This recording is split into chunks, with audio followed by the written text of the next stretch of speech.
Nikki Haley is running for president, the US president. She's an Indian American from the Republican Party. She announced that she's running for the White House. It's a long shot. Her adversaries include Donald Trump, Ron DeSantis, Mike Pence, and perhaps many more white men from the Republican Party, so it won't be easy. But who said politics was? First, an introduction. Who is Nikki Haley? She has many firsts to her name.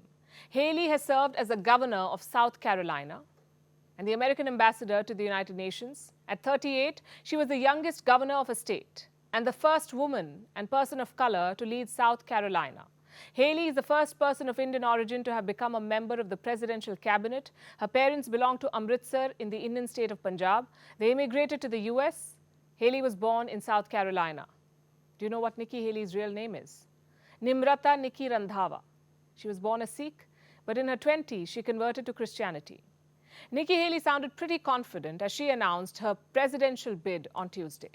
We must turn in that direction again. Republicans have lost the popular vote in 7 out of the last 8 presidential elections. That has to change.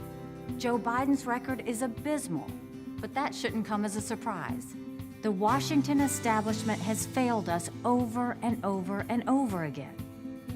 It's time for a new generation of leadership to rediscover fiscal responsibility, secure our border, and strengthen our country, our pride, and our purpose.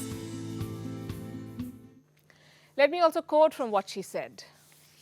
"You should know this about me. I don't put up with bullies." Listen to this. "And when you kick back, it hurts them more if you're wearing heels. I'm Nikki Haley, and I'm running for president." I say, add this to your list of quotable quotes, and I'll tell you why she said this. The Republican Party is dominated by men, not just by any men, by white men. But Nikki Haley has broken glass ceilings in the past. Will she be able to do the same in her run for the White House? Remember, she's facing off the likes of Donald Trump and Ron DeSantis, both Republican stalwarts. And just how Republican is Nikki Haley herself? Quite.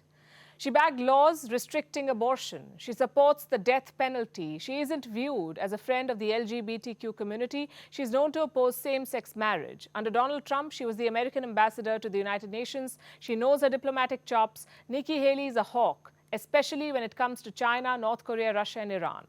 But as of today, the outlook is not very promising for her. By throwing her hat into the Republican primary, she'll hurt Ron DeSantis more than Donald Trump. Why is that?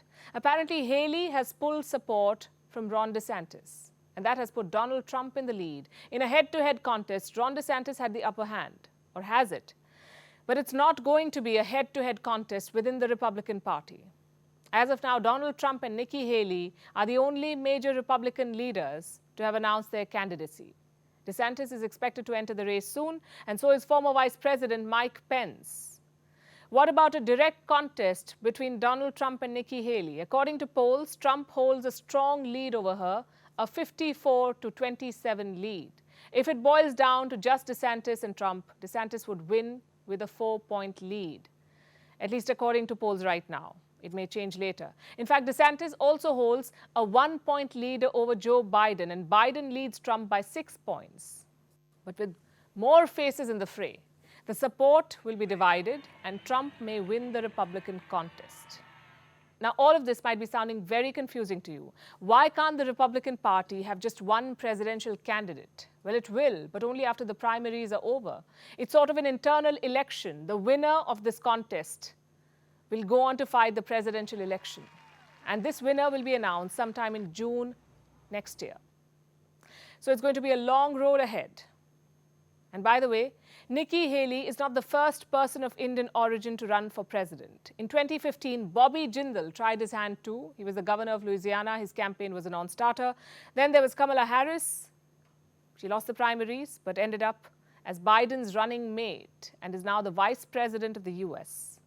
We're waiting to see how Nikki Haley's campaign unfolds and if America is ready for a brown woman president.